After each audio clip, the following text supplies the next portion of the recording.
Welcome to Screen Hollywood, the home of movie news and entertainment. Don't forget to like, share, and subscribe. Hey everyone, and welcome back to Screen Hollywood. I'm your host, Adam. If you're new here, hit the like, subscribe, and notification bell so you never miss an update. Also, visit and bookmark our international news site at screenhollywood.com, where we provide news and entertainment information first. Take a deep breath of that spice-laden air, because the golden path has been chosen. After the monumental, mind-blowing success of Dune Part 2, Legendary Pictures has done the inevitable. They have officially moved into production of the next chapter. That's right, the story of Paul Muad'Dib Atreides is not over. In fact, the most tragic, complex, and universe-altering part of his journey is just beginning. Today, we are diving deep into everything we know about the next film, from Denis Villeneuve's return and the potential release date to the dark political storyline it will cover. But we're also going to address the spice in the room. There are some rising concerns from dedicated book fans, worries about the film's title, and fears that the filmmakers might try to cram too much story into one movie, potentially ruining the glory of Frank Herbert's masterpiece. Is this the adaptation we've dreamed of, or are we heading for a prescient vision of disappointment? Let's break it all down.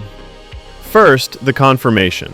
This isn't just a rumor. Legendary Pictures has confirmed they are actively working with Denis Villeneuve to bring the third installment to the big screen. And this brings us to the most important piece of the puzzle, the director himself. Denis has made it crystal clear that he will return to direct, but only under one very specific condition. The script for Part 3 has to be, in his own words, better than Part 2. Think about that for a second. Part 2 was a cinematic masterpiece, a sci-fi epic for the ages. The fact that Villeneuve's personal benchmark is to surpass what he has already accomplished should tell you everything you need to know about his commitment to this world. The man is literally competing with himself, and that is exactly the kind of passion that gives us hope this trilogy will be one of the greatest of all time. So, when can we actually return to Arrakis? Well, don't book your tickets just yet. Villeneuve has other projects he wants to tackle first, one being a film about Cleopatra. This means we're likely looking at a bit of a wait. Most industry insiders are pointing towards a 2027 release date at the earliest, and honestly, that's a good thing. These films are monumental undertakings. They require time, care, and precision. We want this movie to be perfect, not rushed. Now let's talk about who we can expect to see. The returning cast is a given. Timothee Chalamet will return as the reluctant Emperor Paul Atreides, and Zendaya will be back as Chani, whose role becomes even more critical and heartbreaking. We can also expect the return of Rebecca Ferguson as a powerhouse Lady Jessica, Javier Bardem as the faithful Stilgar, and of course, Florence Pugh as Princess Irulan, whose role as Paul's political wife and a historian of his reign expands dramatically. But the most exciting casting news is for a character we've already met. Anya Taylor-Joy's shocking cameo as the adult Alia Atreides in Paul's prescient vision was a stroke of genius. In the next story, Alia is no longer a baby with an adult mind. She is a preborn teenager, a walking, talking abomination to the Bene Gesserit, and one of the most powerful and dangerous characters in the entire saga. Her role is central, and Anya Taylor-Joy is poised to deliver a truly unforgettable performance. The Batman's Robert Pattinson is said to be joining the cast to play villain Skytail. So what is this story? The third film will be based on Frank Herbert's second book, Dune Messiah. And if you thought Part 2 had a downer ending, you haven't seen anything yet. Messiah takes place 12 years after Paul took the throne. The Holy War, the jihad that Paul foresaw and tried so desperately to prevent, has happened. Billions are dead. His Fremen legions have swept across the universe in his name, enforcing a brutal new religion with him as their god emperor. But Paul is a prisoner of his own prophecy. He is the most powerful man in the universe, yet he is completely trapped, haunted by his visions and the blood on his hands. Dune Messiah is not a sci-fi action blockbuster. It's a tight, paranoid political thriller. The story revolves around a conspiracy to dethrone Paul, orchestrated by the factions he defeated, the Bene Gesserit, the Spacing Guild, and the Tleilaxu. They see him as a tyrant and plot to either kill him, control him, or break him. The story deconstructs the hero myth entirely.